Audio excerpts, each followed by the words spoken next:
Welcome to our Amud Yom Shir, Daf Yud Zayin Amud Beis. We are literally two words short of Yud Zayin Amud Aleph, the very bottom of the page. Ve'idach. What's the next one? We are counting the Gezeras of Yud Chazdavar. We are counting the 18 Gezeros that Beis Shammai decreed and were agreed upon by Beis Hillel. They were outnumbered. And these are the 18 things. We already counted quite many of them. Rashi is going to give us the full list. We're going to see the Rashi inside. And the Gemara is going to work out the math. How come it's 18, not 17 or 19? That's going to happen today. And then we'll have a new Mishnah, which maybe we'll start already tomorrow. So this year's Lev Nishma Savi Moir, Menachem Ben Akiva, Rus Bas Shalom, Sol Bas Moshe, that Zivu Kogan Shel Over Shaliba Bas Estafuma. V'idach, Omar Tavi Rishba. Said Tavi Rishba, Tavi the hunter.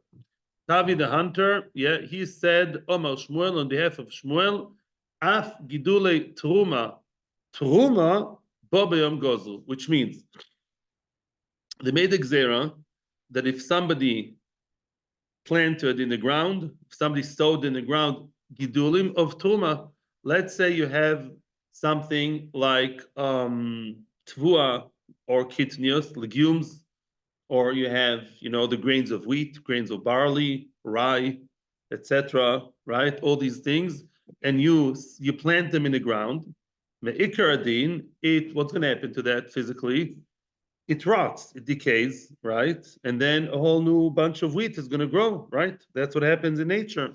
So when you have truma, you took those grains of truma and you planted them in the ground. Me'ikar din, what happens? Nothing.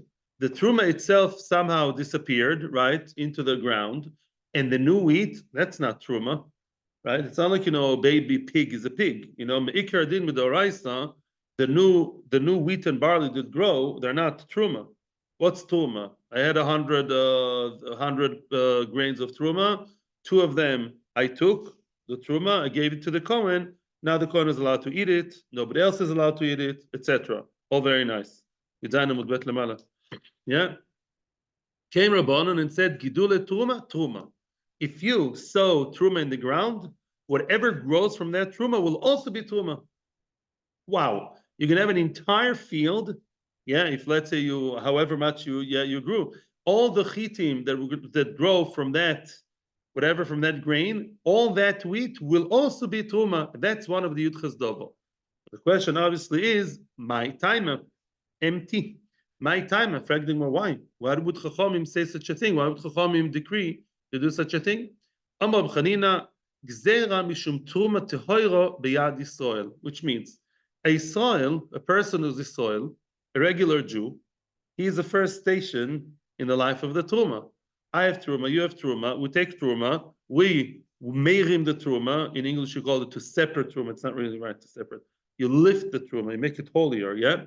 You lift the truma, meaning you separate it, and now you have the separate truma. That truma is in my hands, and I'm supposed to give it ASAP to the Kohen, right? All very nice. Now, let's say there's Israel who's a miser. The fact that the truma is tehoira, by the way, is not exactly so relevant. Tehoira means that there's nothing wrong with it. It wasn't touched by Tuma. Tuma Tmeya, you're not allowed to eat, even a Kohen, yeah? Tuma Tahara is meant to go to a Kohen. Now, that Yisrael may be a miser. The Yisrael may be a cheap guy. And what would that cheap guy do? Keep it by him. And what would he do? Well, he's not allowed to eat the Truma. If you eat Truma, Chas v'sholom, what do you get? Misa b'dei shemayim. No. Misa b'dei shemayim, close. Misa b'dei shemayim, almost as bad. Not as bad, but almost as bad. So if you eat Truma, Sanhedrin, Pegim, Amud Aleph, that's what's mentioned. So now the truma, person who eats truma, I'm not going to eat the truma, but I'll give it to the Kohen. So he's going to find a trick. I'll sow it in the ground. I'll plant it in the ground. So, I didn't destroy it. I use it for something constructive. It decays by itself, and voila, I have a whole load of what? Of chitim, sa'oirim, gefen, ta'ina, verim, oneret, zeh, shemen, udvash. I have everything. The Kohen didn't get his thing. You think I'll give something from me to him? Crazy. And what? And I don't eat it because I'm not allowed to. And that's a good solution.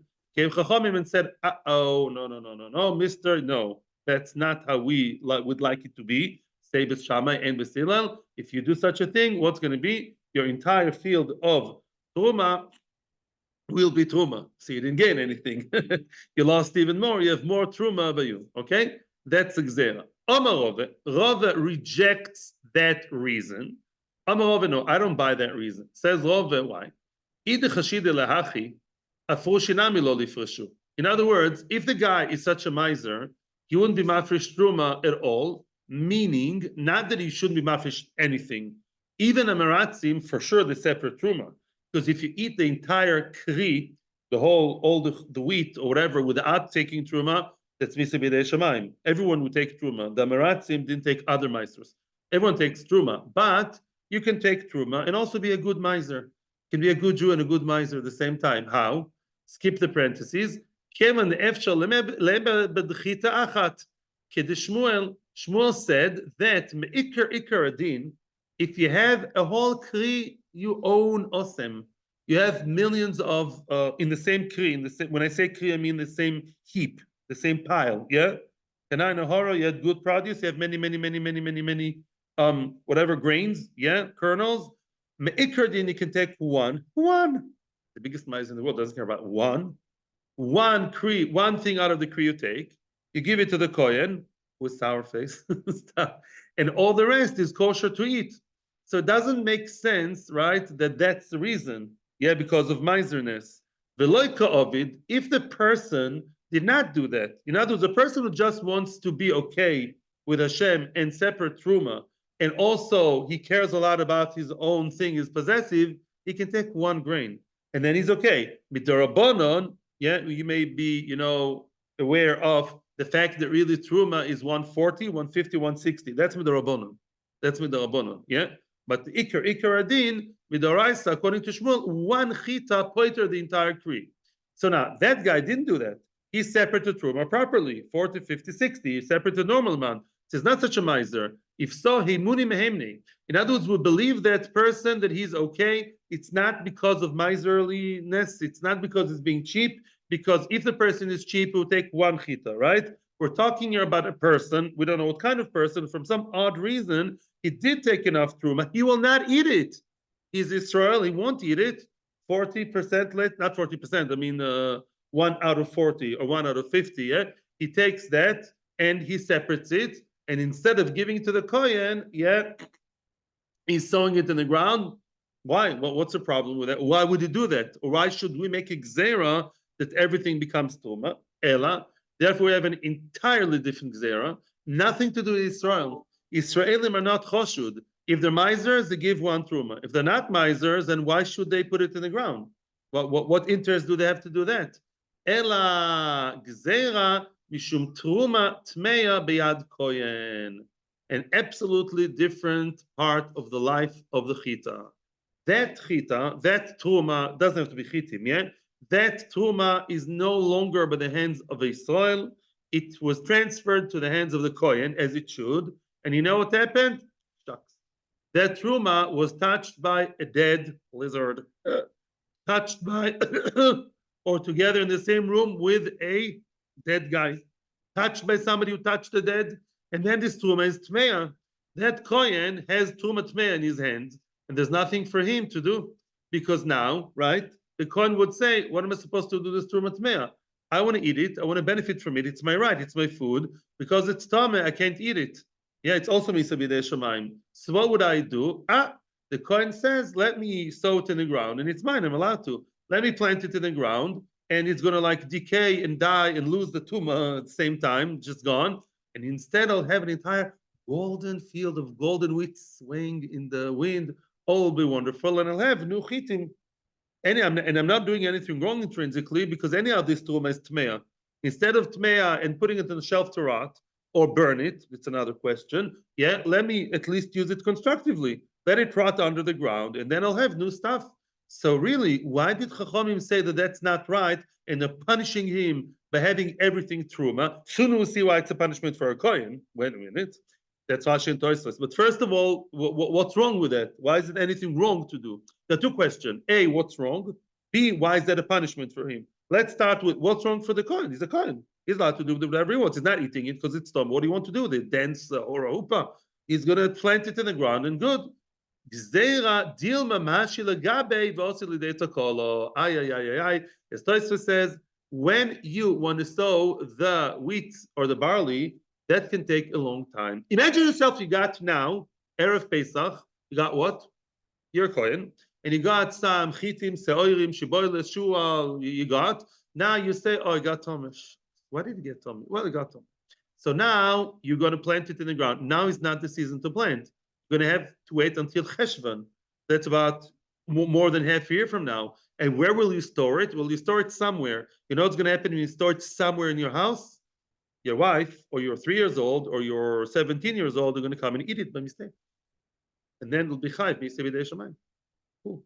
In other words, it's very dangerous to leave Trumat Mei in your house. Because when you leave Trumat Mei in your house, it's like leaving something treif in your house. Yeah. And even if you put it somewhere in hiding, we don't rely on that. It's a sakana. It's a sakana ruchnis to leave something in the house and store it there until you wait to the next plowing season. Yeah. And then, therefore, that's going to be an issue. So they said, you plant it in the ground? No. Don't leave it in your kitchen drawer or wherever until the next season of the next planting season, because that's dangerous. People may come and eat it before. Grains are gonna, roast it a bit. Leil Shabbos, garinim, that's a big danger. They'll eat tumat mea, right? Even if it's a family of Kohanim, they're not allowed to. Now the question is, so what's a punishment? So what's a big punishment? So what? He'll sow it, right? And then he'll have more truma. If he's a Kohen, he doesn't care having more truma. No. So Rashi says something unbelievable. Rashi says, and this is really, really a big chiddush. He says everything that will grow will be tomeh. That's a huge chiddush, because normally with Oraisa, you can't have anything growing from the ground and is tomeh. Here we say it grows out of the ground and it's already tomeh. I'm quoting Rashi. You don't believe me? Gozu sheteh b'shma harishoin v'rei truma tmeah. It's in the ground, growing from the ground. Maybe only the tuma starts when you reap it, maybe. But the entire field that started the tuma doesn't leave it. Yeah, and even now when it's growing as adult, so to speak, chitim and soirim and wheat and barley, they're all tuma. Tosfos argues with that. Tosfos has a whole business, and he says no, it doesn't make sense. So Tosfos says there's a different reason. Tosfos says it's not tuma. It's not tuma. However, even for a Kohen, financially speaking, it's not kedai to have a lot of truma. Why? Because there's a limit how much he's going to eat. What is he going to do with that? Business. 3 things he'll do with it: kesef, money, and geld. That's what he wants to do from the chitim, and also dinero.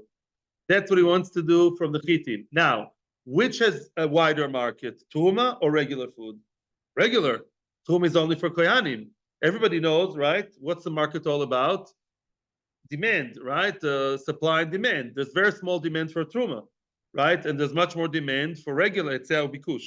There's much more of demand for regular food. So now this guy has a nice field. If you sow everything with your truma tmeya, you're going to lose, right? Because even though it won't be tome, it will be truma. You don't want that. Therefore, it's not kedai for you to wait, Mr. Cohen. Just burn it or leave it to rot, whatever. There are different options, different opinions. Don't leave it with you. Make sure it disappears quickly before what? And don't leave it there for a whole 6 months to be sown in the ground later. That's a Takanah, that's a Gezera, next one of Beis Shammai, followed by Basila. הוא לא יכול, אבל הגזרה היא לא גזרה שזה יהיה טמא, הגזרה היא שפשוט זה יהיה תרומה. The מחלוקת Rashi Tosfos is, what's the Gezera? According to Rashi, it will be truma tmeya. According to Tosfos, it will be truma. Although it will be tahor, but it will be truma, and only koyanim can eat it. So it doesn't pay for him, לא משתלם לו. לא יכול. He's not supposed to. No. מה זה יכול? We assume he won't do it because he knows that it will become truma. So we're trying to discourage him, להניא אותו, not to do it because he won't be. It's not profitable for him. לא משתלם לו. It's not a good thing to do. No, we don't want him to leave the grain there for 6 months until the next season. So no, it's not a good thing. I don't know if it's also, but sounds like. In other words, if he does it, he's going to lose. So that's not. I mean, you're asking if he did it. Yeah, I don't know if they give him malchus if he did it, but shouldn't do it. No, shouldn't. But v'idach, what's the next Gezera? Amar B'chia, the next one. Next, please. 18. We're about to reach the end. Amar B'chia bar Ami mishmei de'ula. Af mi shechshich loi baderech. Let's say somebody Friday afternoon. I. You and your donkey. Look at all the Hasidic stories and many other stories. Yeah. You and your donkey are on your way home, and it's getting really, really, really late Friday afternoon, and it's getting already Shabbos dik. Upa. Then what do? And you are riding on your donkey, and also you have your keys. In other words, you have your wallet with all your credit cards and your money and your license. It's all there. What do you do then? Well, if Chachamim would tell you, my son, look at all the stories. Throw, if you're up to it, it's very nice. You're not allowed to carry it, right? Forget about muk. I mean, don't forget about muk. But there's another issue that you're on Rishus Rabim, right? Maybe Carmel is the Rabbanon. You're walking in a place you're not supposed to carry the wallet, right? So then what do? There are many, many different solutions mentioned over there. One solution would be leave the arnak over there and just forget about your arnak, about your purse, about your wallet, and keep walking without anything on your body. That would be very nice. Not everyone can do that. Chachamim were, as I said, pragmatic. They knew people would not, stand the nisayon. So therefore, they allowed them to do all kinds of things with the Rabbanon. There are different solutions. Solution number one, which is now established by Beis Shammai, and it's going to sound very funny, as if it's a kula, not a chumrah. Soon I'll explain. Noisen kisoy lenochri bo b'yom gozru. In case that right next to you, who's walking together with you on your way from wherever, and you are where? Well, somewhere outside Rishus Rabim, you're walking, there's a guy. There's a guy, yeah. There's Tim McKenzie, he's walking with you. Remember Tim McKenzie, yeah? Tim McKenzie is with you, he's walking, you're allowed to give it to the guy. Normally, you're not allowed to, right? You can't tell a guy to carry for you. Now, also this Gezera, this Takanah / Gezera, there's no heter stam to tell a guy to do stuff for you. In such dire situation, you would otherwise, you're gonna, kind of be over midoraisa and be metaltel. Then Chachamim said, okay, we allow you in such, the eved circumstances to give it to the guy, Mackenzie, if you don't mind, and Mackenzie will carry it for you. Let me ask you a question. That's not a Gezera, that's a kula. Let me ask you a question. What's the difference? It's a big question, actually. I saw an Otzar Chochma and I got lost. I thought I knew the answer to the question. What's the difference between Gezera and Takanah? Both are from Chazal. So the easy answer, which is not wrong, easy answer, which I always thought, and some people hold by, Gezera, Gezera in English, decree. Sounds like Antiochus, Haman, decree. Gezera is what? Ligzor. Zroya Gezera, we say in Rosh Hashanah, right? Gezera is when Chachamim are tell us not to do something, when they forbid something, when they limit us. What's letaken? Takanah, fix, to establish, to do something good. Takanah is a good thing. Takanah's usha, right? Takanah's usha, a person should feed his children. Takanah's usha, a man should give money to his wife. Takanah's usha, to give tzedakah, Gezera is negative, and Takanah is like lo ta'aseh and aseh.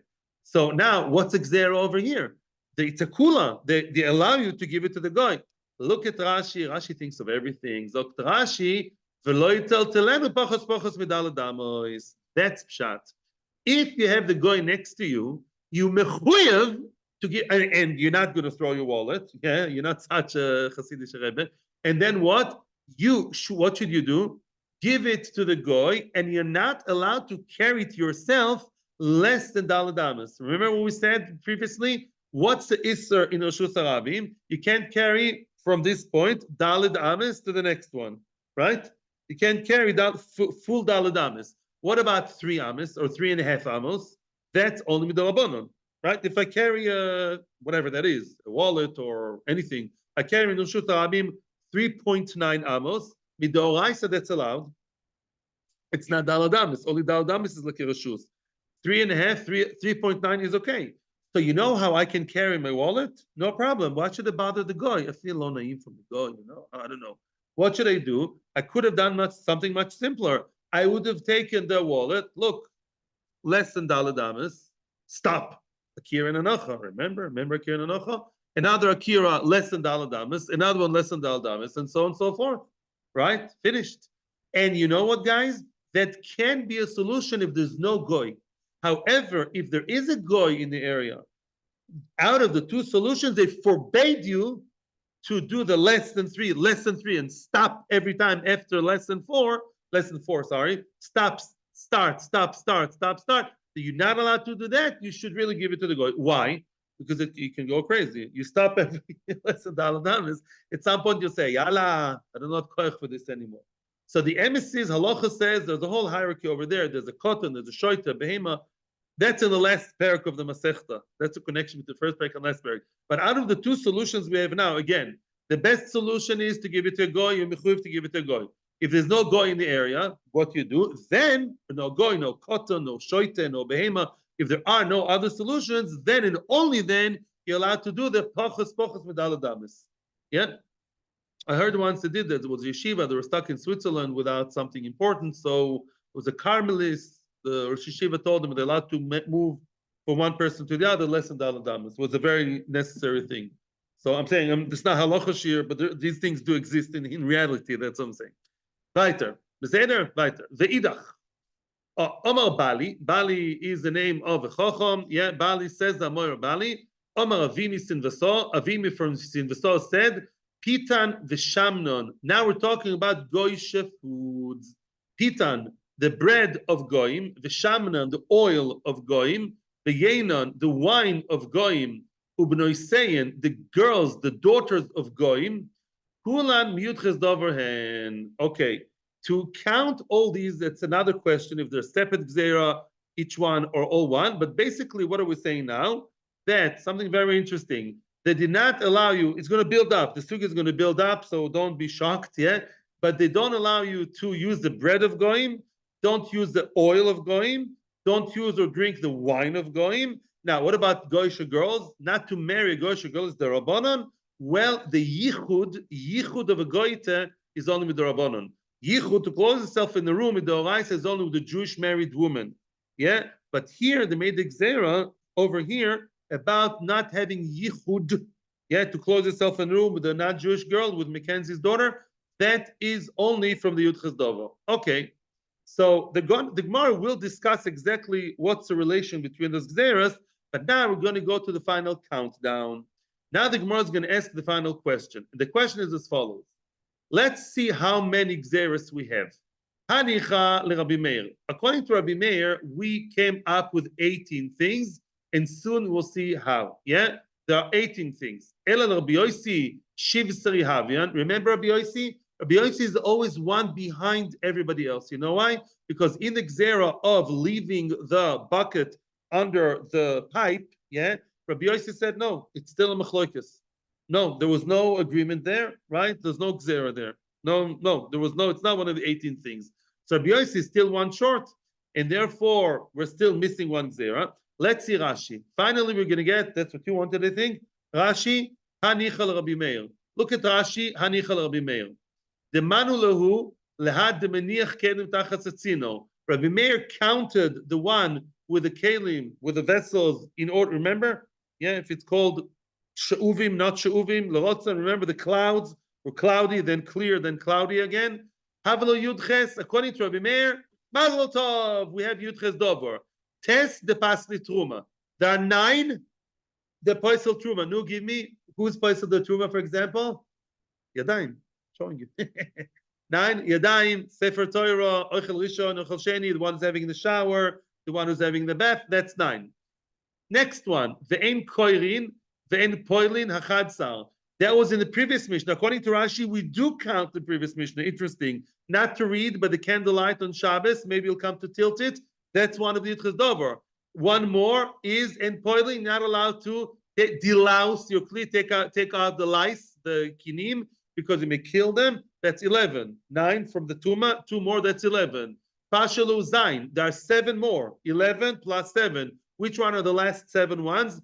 Tzino. Well, Rabbi Meir believes Tzino is Gezera. If you put the kli under the Tzino and you want the water to come into the kli, it's as if you drew the water yourself, and they're not good for mikveh. Mardea. Remember yesterday? The guy who has Mardea over his shoulder, and there's a dead guy on one side and Kalim on the other side. They made a Gezera, according to Rabbi Akiva, that the man himself is Tom, and not 1 day, but 7 days. B'noi skutim, okay. B'noi skutim are tome. When are the b'noi skutim considered nida? All the b'noi skutim once born.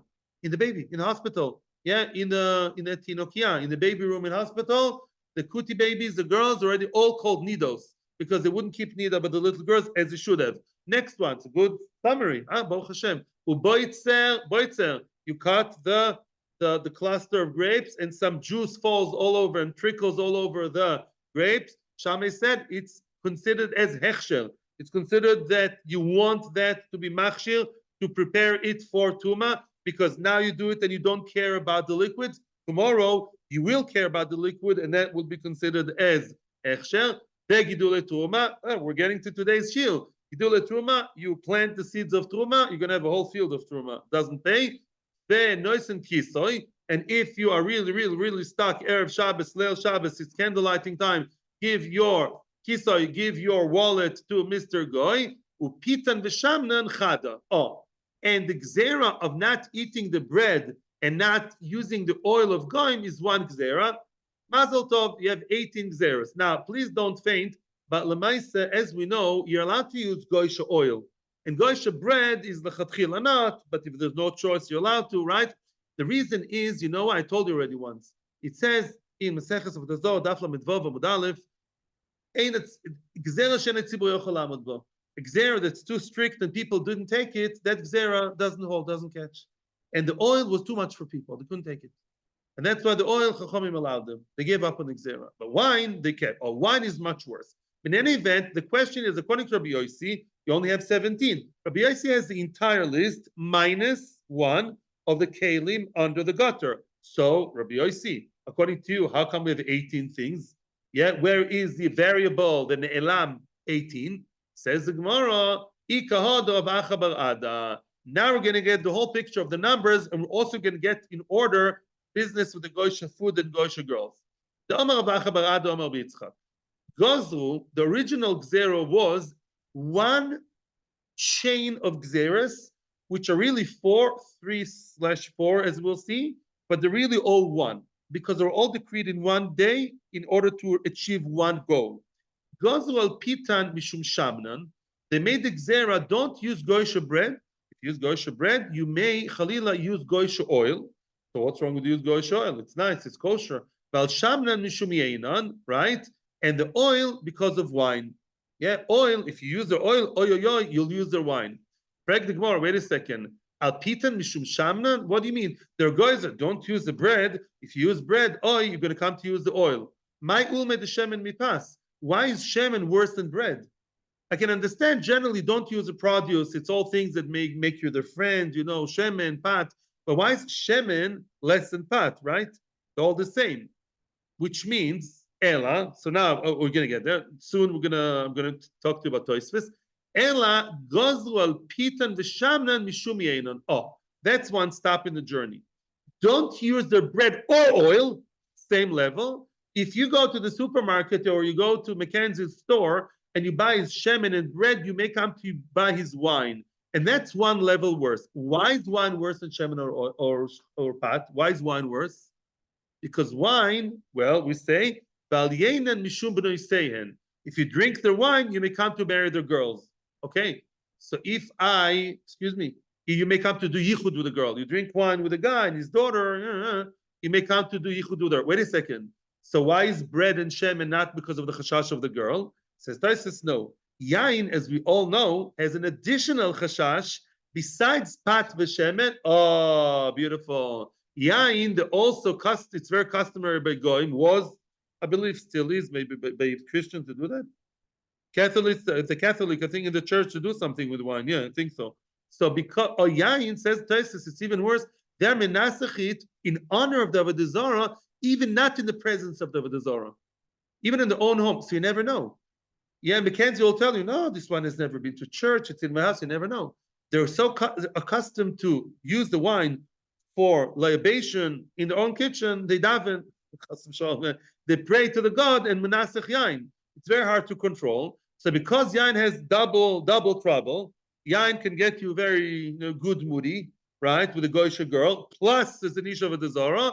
That's worse than yain and shemen. So yain v'shemen, there were geyser, pas and shemen. Bread and oil, there were geyser because of wine. That's bad enough. The yain and mishum b'noisein. However, Rashi says that this is all one thing. The girls don't do yichud with a girl. Why shouldn't you do yichud with a goyish girl? Everyone's going to say because things are going to get too dangerous. No, listen to this. Well, there's that too.